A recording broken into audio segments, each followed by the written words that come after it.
Hello everyone, glad to be back. Today is 14th of February, now it's almost 12 o'clock, middle of the day by Moscow time. I'm Levan Gudadze and this is my channel in which I share latest updates on the news that are making headlines in Russian media outlets and Russian language pages on internet platforms. There is plenty of very significant developments and news that I like to share with you for this moment.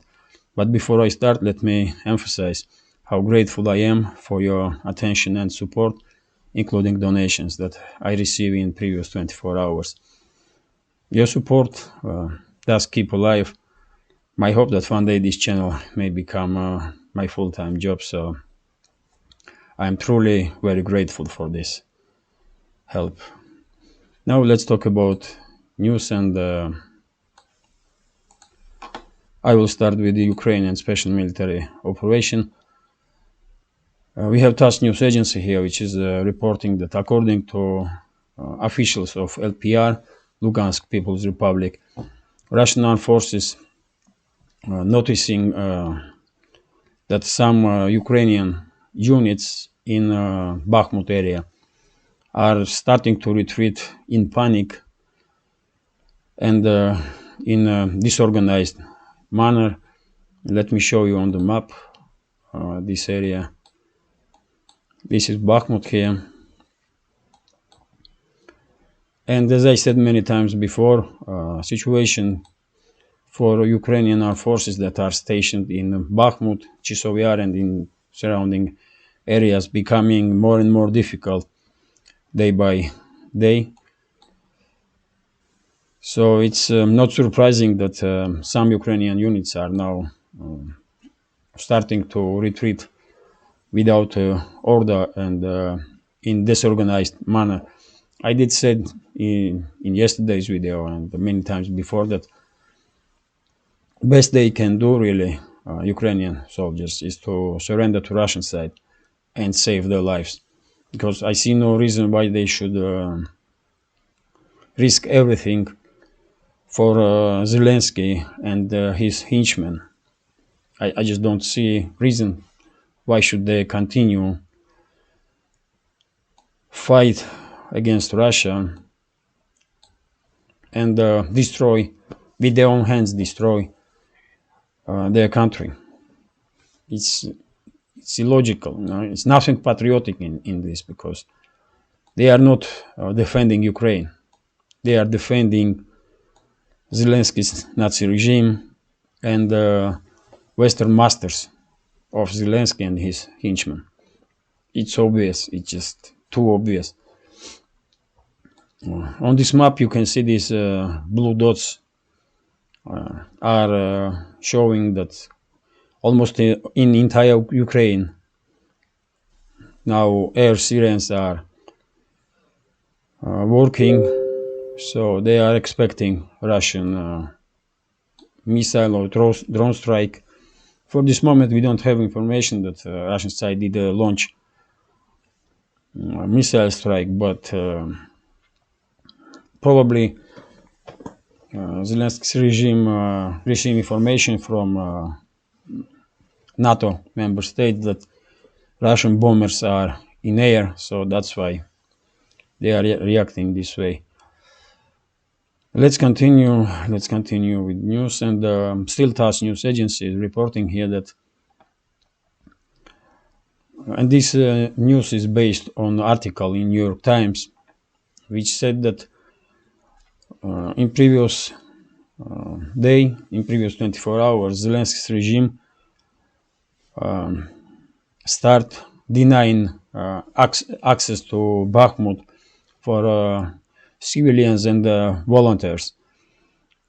And according to New York Times, this may be a first sign that Zelensky's regime is preparing withdrawal of its forces from Bakhmut. It's too late now, really. Even if it's true, it's too late, because I cannot see how Ukrainian forces will be able to retreat, at least with the heavy equipment, because as I said yesterday, they cannot move equipment through these fields here, and main roads from Bakhmut to, let's say, Chesov Yar are under Russian artillery fire. So if they try to move out from Bakhmut with their military equipment, they will be easy prey for Russian artillery and Russian air force. So that's why I'm saying that even if Zelensky's regime will give order now for Ukrainian units that are still stationed in Bakhmut to retreat, it's too late. And on foot, some may be able to flee, and on civilian cars, but if they are lucky. But all heavy equipment that they have will probably stay in Bakhmut. So that's development. Let's see. Maybe in next 24 hours we will learn that after so many months of fighting for this city, Zelensky did give order to Ukrainians to retreat, to leave this town. When it comes to overall situation in front line, as you can see, artillery duels between sides are very active. But in general, at least me personally, I have an impression that both sides are waiting now for expected by many large-scale Russian offensive. No one knows except few people in Kremlin and the Russian general staff in which direction if this offensive will take place, if there will be any. But at least for now, we are seeing some kind of stalemate. Only exception is Bakhmut direction, really, where PMC Wagner units are very active. And they are taking more and more positions. And I did read information that even inside the city of Bakhmut now, northern parts, southern parts, and eastern parts are now under control of PMC Wagner. On this map you don't see it, but Russian telegram channels, big Russian telegram channels, are reporting that Wagner units are inside the city now and controlling almost half of the town. So let's continue with news. We have RIA Novosti news agency here, which is reporting that according to yet again officials of LPR, Lugansk People's Republic, Russian side received intelligence that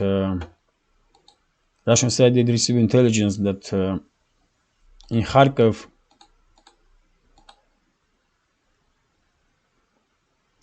region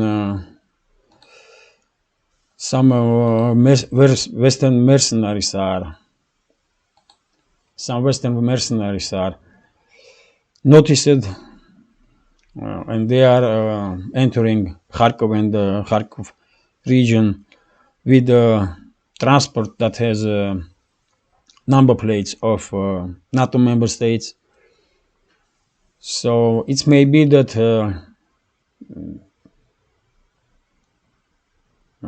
Western countries may start sending large numbers of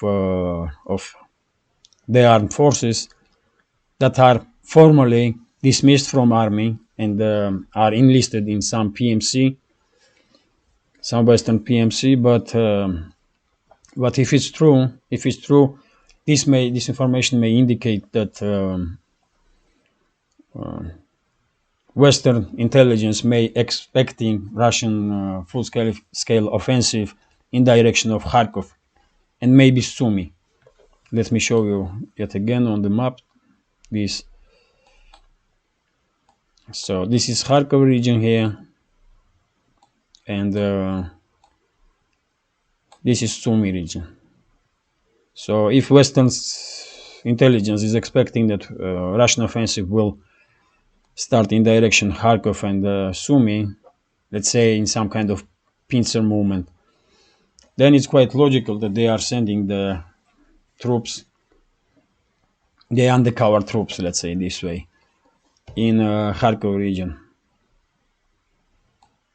I mean, it's next few weeks will be basically will have a crucial importance probably, because if Russia truly plans to conduct some large-scale offensive operation, we will see it in next 2-3 weeks time probably, because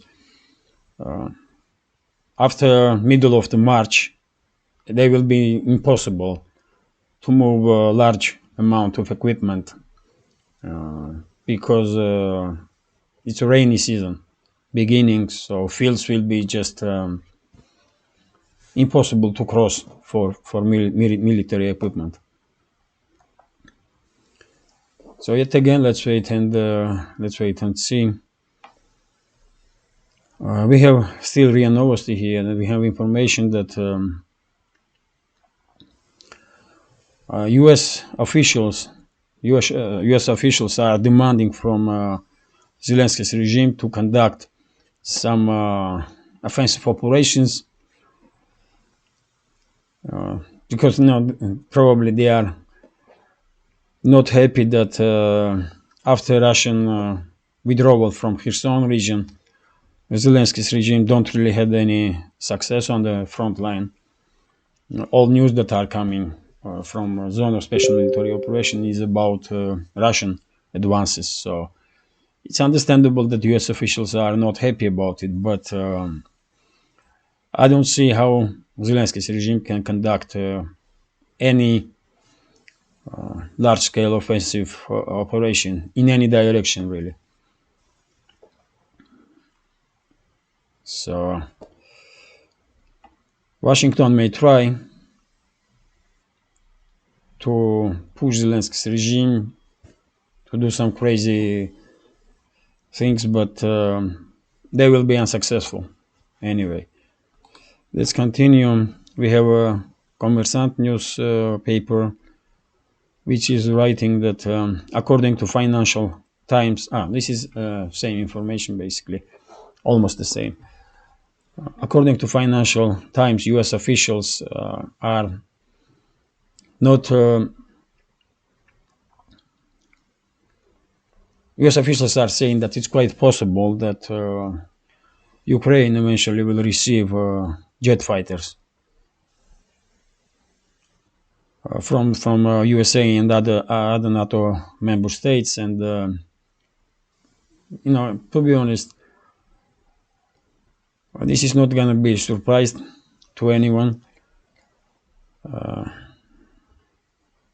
This story with the jet fighters will probably continue for some time, and then if Russian side will be unable to manage or conduct successful large-scale offensive operation, and if this conflict will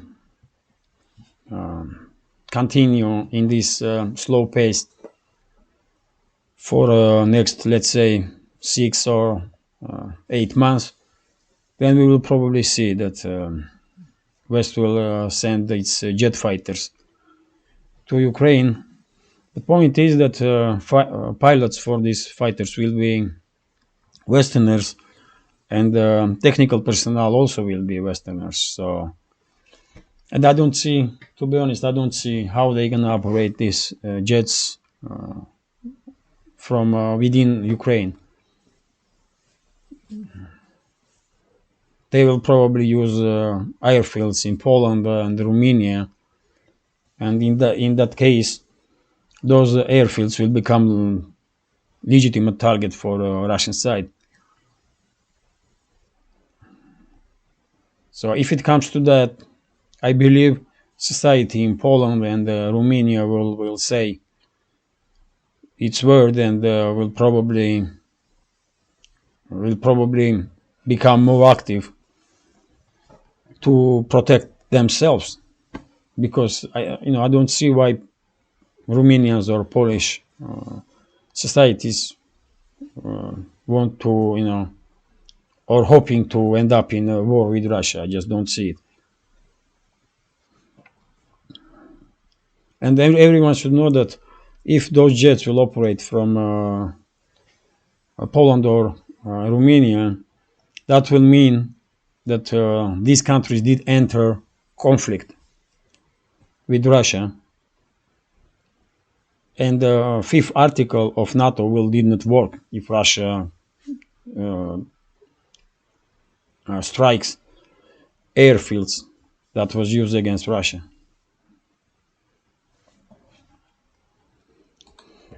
Okay, let's continue. This is TASS news agency, which is reporting that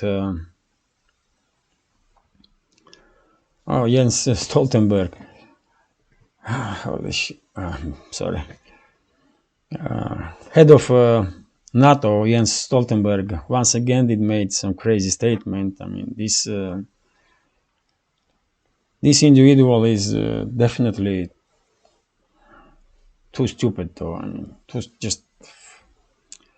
So he said that he repeats himself. He did said this many times, but he stated once again that NATO did not think that it's involved in conflict with Russia. And what they are doing then, if they are not involved in this conflict? What they are doing? They are sending their military personnel to fight Russia. They are sending military equipment to fight Russia. They are supporting Zelensky's Nazi regime with everything they have, almost everything. They did not give them nukes for now, but they are so crazy they may even consider this. You know, I don't know. So no matter what Stoltenberg says, what really matters how we perceive NATO's actions, and we here in Russia are quite sure that we are in war with NATO. I am sure about it, and I believe most of the Russian society will agree with me. We are in war with NATO member states, and we have every right to destroy our enemies. It was not our choice. We did not ask for this, but you know, it's criminal Western elites that put Western countries, NATO member countries, in a situation when they are positioned as our enemies. And it's sad, though. It's truly sad, because even a few years ago, if you ask me, if you ask me what will be best way for Russia to be to develop partnerships with West, or to develop more close relationships with China, and I will say I will choose first option, to develop better relationships with the West. And I was mistaken, obviously. I should admit that I was mistaken, because now I see that Western elites will never even try to have a good relationship with us. So Russia don't really have other options other than distance itself from West as much as possible, and try use its diplomacy to establish to bring closer world outside of West, so that we can somehow isolate Western elites and minimize the their influence on the rest of the world. So Stoltenberg, no one really cares in Russia no more what this individual is saying, and probably even in the West no one really cares no more about Stoltenberg or any other official of Western institutions. Let's continue. This is RIA Novosti is reporting that that's interesting. According to Washington Post, if I'm not mistaken, White House is now discussing yet another package of help to Zelensky's Nazi regime. This time, this package will be around $10 billion. So overall, U.S. Spending on Ukraine will become something like 110, 120 billion. It's crazy, man. This amount of money will be enough to, for example, deal with the homelessness issue in USA, and not just once but twice. If they spend these 120, whatever it is, billions to deal with homelessness issue in USA, they will probably have no homeless people by now. But no, man, they are sending yet another $10 billion to Zelensky's Nazi regime. Is this not crazy? I mean, and I'm glad that in 19th of February, if I'm not mistaken, many decent voices in USA will go to march in Washington, D.C. And I hope U.S. society will heavily participate in this anti-war demonstration. And I hope we will see anti-war movement in the USA, because let's be clear, U.S. elites are endangering every human being on this planet. Actions of U.S. elites and Western elites in general endangering everyone on this planet. So I'm glad to know that some anti-war activity is beginning in the USA, and Voices of Reason are now organizing anti-war demonstration, which will take place on 19th, yet again, if I'm not mistaken. And that demonstration may give a start to anti-war movement, which will be great, of course. And in 25th of February, anti-war demonstration will be in United Kingdom too, in London, as I know. So also great development, because, as I said many times before, it's up to Western societies, in my understanding, because we here from Russia, I mean, we cannot do what we can do. We can do nothing. We cannot influence Western elites, and it's Western elites that are attacking us. All we want is just to, stay away from the West. Just leave us alone, for God's sake, But no, they are openly saying that they want to destroy Russia. I mean, it will not happen, though, and we will defend our country, because we live here, for God's sake, and we need stability here and security. It's so obvious, So yes, this is unbelievable, man. Another 10 billion of U.S. taxpayers' money will go to Zelensky's Nazi regime and pockets of Zelensky and his henchmen, basically, and probably to U.S. military-industrial complex and U.S. politicians that are involved in this money laundering scheme. Because, of course, U.S. officials don't care about Ukraine, man. Most of them probably will be unable to show you Ukraine on the map, man. I'm quite sure about it. So let's continue.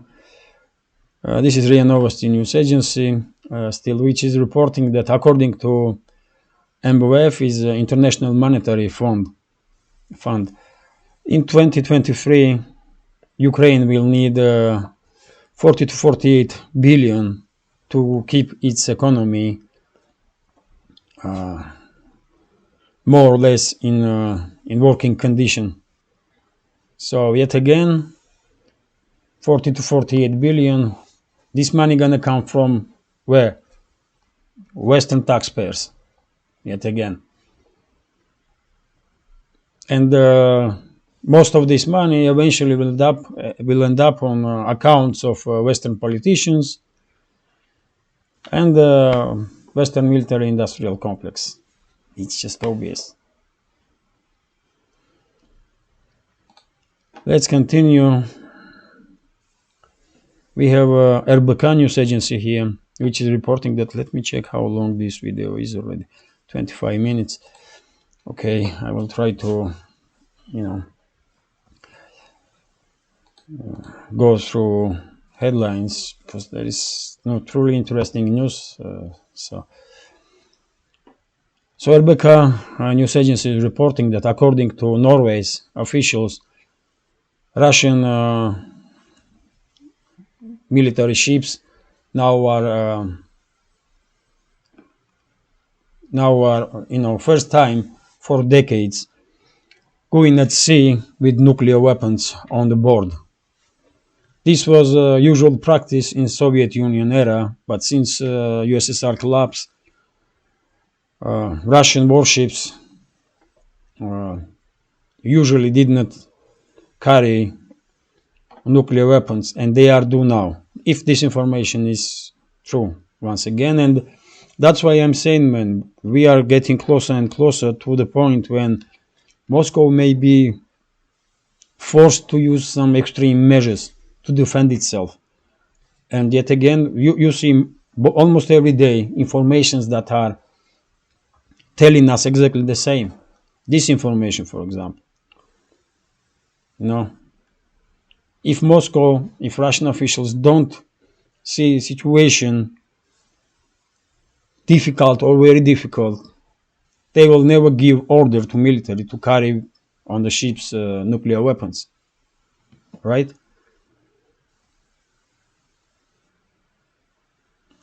So this is dangerous. This is just dangerous, and I hope somehow Western society will manage to influence the elites so that Western countries will start act adequately and withdraw from this conflict with Russia. Because I don't believe that any society in any Western society in any country truly wants war with us. I mean, I just don't believe in this. Like we don't want war with anybody, really. I hope this conflict in Ukraine will end as soon as possible. I'll be happy if it will end today.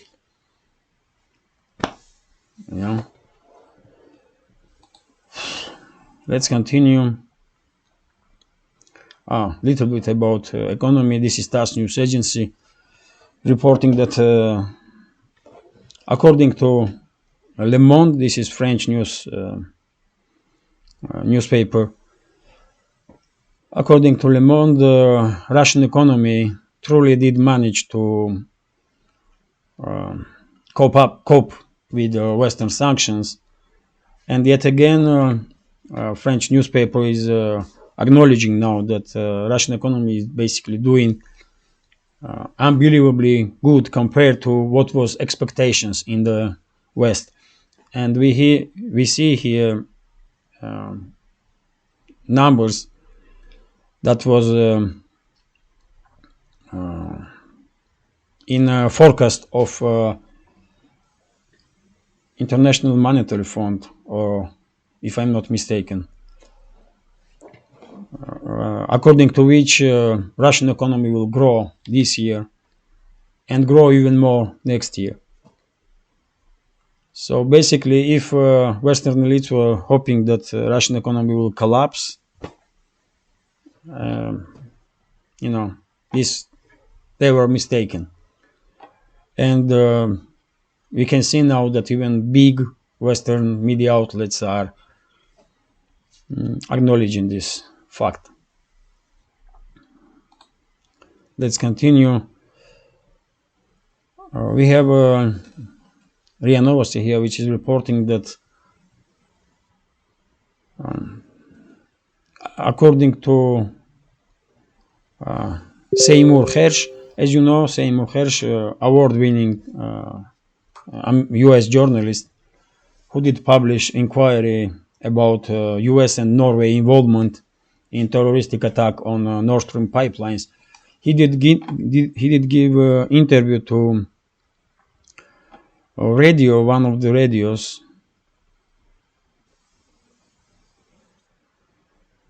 and he stated that US basically shot himself in the feet by destroying this pipeline, because they may put out from European market, gas market, Russia, at least partially, but now European states are more focused on renewable energy sources, and in this field, major player is China, not the USA as some may think, not the Western states as some may think, but China.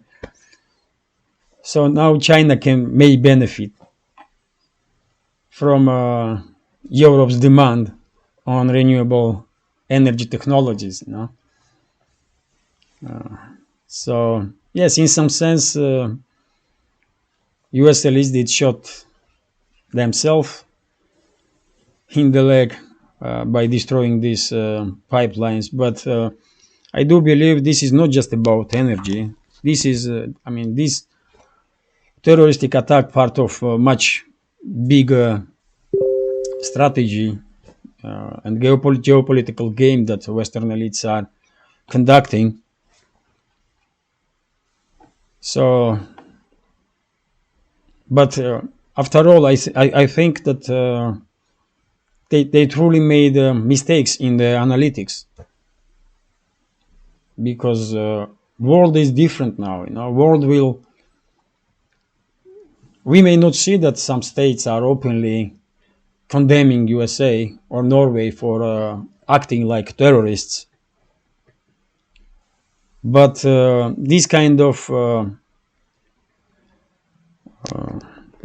demonstration of force from US and its allies truly damages reputation of US in the way that US elites will not be able to repair. And these kind of actions just force rest of the world to step by step distance themselves from US and Western countries. They are becoming axis of evil, really, because of elites of the West. So this action, this terroristic attack that US conducted against Russian pipeline, together with Norway, this action will have huge consequences for USA. I'm quite sure about it. Let's continue. TASS news agency is reporting here that Edward Snowden, did comment about Nord Stream pipeline and this inquiry that Hersh, I just talked about, that Seymour Hersh did published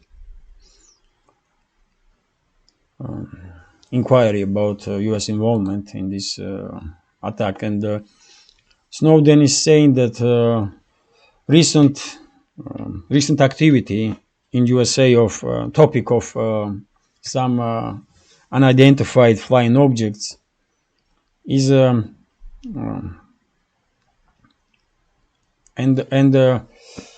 hysteria, media hysteria about this topic is a part of Washington's game to somehow disturb society's attention from inquiry about U.S. involvement in attack on Nord Stream pipelines. And he does have a point here, isn't it? Because as I know, not single main media outlet in the USA, TV or a printed one, devote time to this inquiry that Hersh did published. And it definitely seems like all this hysteria about balloons, air balloons and stuff is has been used by Washington to somehow, redirect society's attention from this inquiry to anti-Chinese propaganda. That's one point, and redirect attention from Hersh's inquiry. Because I don't think U.S. society will be happy to learn that their country acting like terrorists and destroying pipelines and strategic infrastructures of other countries. So Snowden definitely has a point here. RIA Novosti is reporting that Putin has some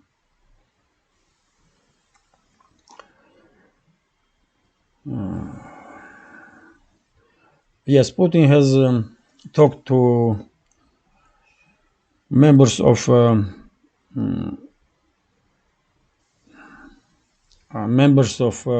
Security Council, and one of the main topics was Russian African summit, which will are planned on summertime, if I'm not mistaken. And Russian foreign minister did deliver message about his recent visit in African states. So even though U.S. actively tries, Washington is actively trying to somehow force African nations to not participate in this summit, Russia, Africa. I do believe that African states will make right decision, most of them at least, and they will send the representatives to St. Petersburg. I believe in that city will be this summit held, and I have no doubt that friendly ties between Russia and many African states will become more and more useful for nations of our countries. So let's continue. So this news is showing that Russia is, very active in international affairs, and Western elites may hope that Russia will be isolated somehow. But for now, what we are seeing is that West is becoming more and more distant from the rest of the world and more isolated, because no one likes and no one understands what and why Western elites are doing. So let's continue. We have a Kommersant newspaper here, which is reporting that Japan plans to buy 500 Tomahawk cruise missiles from USA this year. And this is significant because I believe that Japan don't really have a right to buy offensive weapons. And the cruise missiles definitely are offensive weapons, for God's sake. But yet again, because US is behind Japan, they did not care. They just did not care. But after Second World War, Japan was prohibited to have any offensive capabilities. If I expect that Russian foreign ministry will make statement about this because it's just not normal. Japan don't have right, and Japan did not deserve trust from its neighbors to acquire offensive weapons. And I believe Russian foreign ministry will make statement about it, and probably Chinese and Korean, even South Korean officials probably make statements about it, because this is not normal. This is just not normal. Let's continue. RIA Novosti. Two more news still about economy. RIA Novosti is reporting that, according to experts, Russia did manage to diversify its energo exports and successfully diversify its export of oil and gas. And in this year, Russia is planning to export in friendly nations more than 80% of its oil and 75% of oil products, which is great, to be honest. I do believe that quite a huge margin from this oil and oil products will eventually end up in Western markets, but they will be much expensive in that case, because as you know, directly Russia, Western countries are basically putting embargo on Russian oil, and they are refusing themselves. They are yet again they are shooting themselves in the leg with these crazy sanctions. And if this oil eventually will end up in Western markets, then it will cost much greater price than before. But what I like is that Russia is successfully managing to diversify its export, because, as I said many times, we need to stay away from the West in all way possible, as long as some crazy people are running Western countries and are in Western elites. So it is what it is, man. And this is the last news for today, at least for this video. RIA Novosti is reporting that Iranian car manufacturers are now actively working to export the production in Russian market after Western car manufacturers left Russia. Chinese did take advantage on this in this situation, and they are now basically taking all those positions that used to be held by Western companies. And we can see that some other countries also want their share in Russian car market in this instance. And according to this news, now Iranian car manufacturers are working to acquire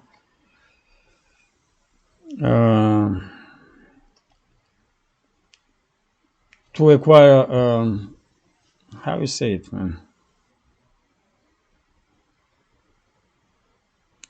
Certificates. I mean, to acquire certification for their cars.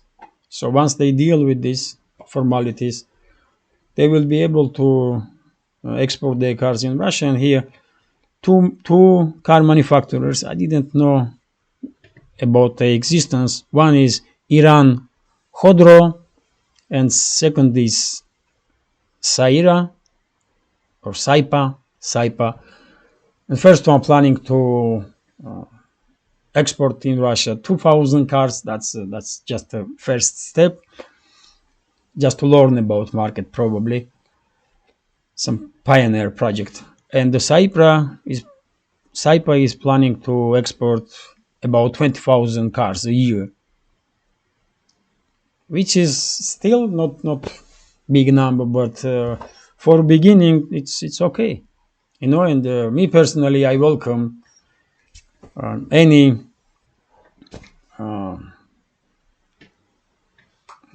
economical activity that will benefit Iran and Russia, or Russia and any other friendly countries. So it's all good.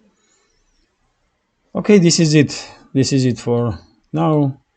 Let me check this news agency.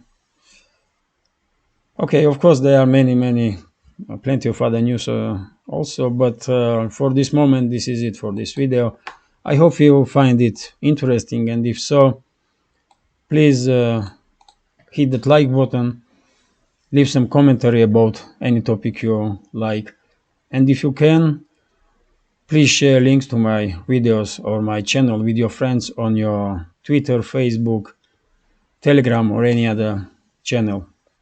And if you can donate too for support of uh, my channel, and you will see all links in the description box. Thank you very much. Have a nice day and take care.